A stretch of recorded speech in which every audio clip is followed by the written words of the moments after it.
देवेंद्र फडणवीस यांनी उद्धवजींवर टीका केली होती, उपहासात्मक होती की इंडिगो क्रायसिसमध्ये उद्धव ठाकरे, तुम्हाला माहिती असेल की इंडिगो विमानात जात नाही, चार्टर्डनी येतात. आणि आज भाजपचे आमदार प्रसाद लाड आणि चित्रा वाघ आणि प्रवीण दरेकर हे चार्टर्ड विमानाने आले, ते ट्विट सुद्धा त्यांनी केलं, मग ते डिलीट करायला लागलं. मला वाटतं काल फडणवीस साहेबांनी जी टीका उद्धव साहेबांवर केलेली आहे ह्याच्यात 2-3 गोष्टी महत्वाच्या पाहण्यासारख्या आहेत. पहिली गोष्ट म्हणजे कशासाठी ही टीका केली, जे इंडिगोचं पूर्ण घोळ झालेला आहे तिकडच्या सगळ्या पॅसेंजर्सची थत्त उडवण्यासाठी केली का, त्याच्यावरनं लक्ष विचलित करण्यासाठी केली का, केंद्र सरकार किंवा भाजपचं केंद्र सरकार याला प्रश्न विचारू नये म्हणून केली का, हा सगळा एक वेगळी गोष्ट झालीच. पण काल स्वतः मुख्यमंत्री हे चार्टर्ड प्लेनने आले, त्यांचं विमान 2दा मुंबईला गेलं, इतर मंत्र्यांना आणलं, दोन्ही उपमुख्यमंत्री चार्टर्ड प्लेनने आले, आज काही भाजपचे आमदार चार्टर्ड प्लेनने आले.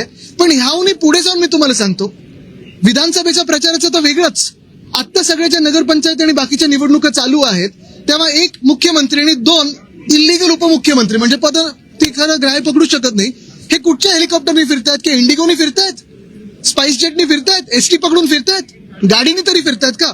एक उपमुख्यमंत्री तरी असे आहेत जे गद्दार आहेत, त्यांच्या गावी जायला रस्ते नाही आहेत, 2-2 हेलिकॉप्टर जातात.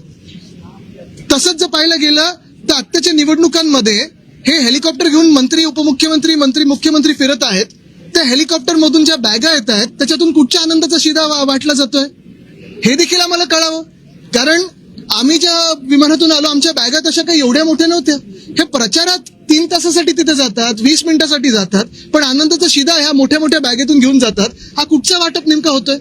आणि म्हणून मी तुमचं सगळ्यांचं लक्ष पुन्हा एकदा या गोष्टीवर आणतो की आपल्या देशामध्ये 2014च्या आधी किती वेगळे एअरलाईन होते बघा, आणि नंतर 14 नंतर हे एअरलाईन मारत मोनोपोली झाली, आणि केंद्र सरकारचं देखील ही एअरलाईन ऐकत नाही अशी दादागिरी करून केंद्र सरकारलाच हे उत्तर देणं गरजेचं. आणि नुसतं एका मंत्र्याला नाही तर केंद्र सरकार नेमकं काय करतंय याच्यावर प्रश्न आहे. रुपये बघा पडलेला आहे, 90च्या पुढे गेलेला आहे. एशियामधली सगळ्यात खराब परफॉर्मिंग करन्सी ही आपली आहे रुपयाची. तसं पाहायला गेलं तर शेतकरी आत्महत्या वाढलेल्या आहेत. परवा देखील आमचे जे खासदार आहेत ओमराजेजी, त्यांना उत्तर आलेलं आहे की महाराष्ट्र शासनाकडून प्रस्ताव आला नव्हता, आता आल्यानंतर म्हणजे हे सगळं उत्तर आल्यानंतर आता प्रस्ताव पाठवलाय कर्जमुक्ती किंवा जी काही मदत असेल ती.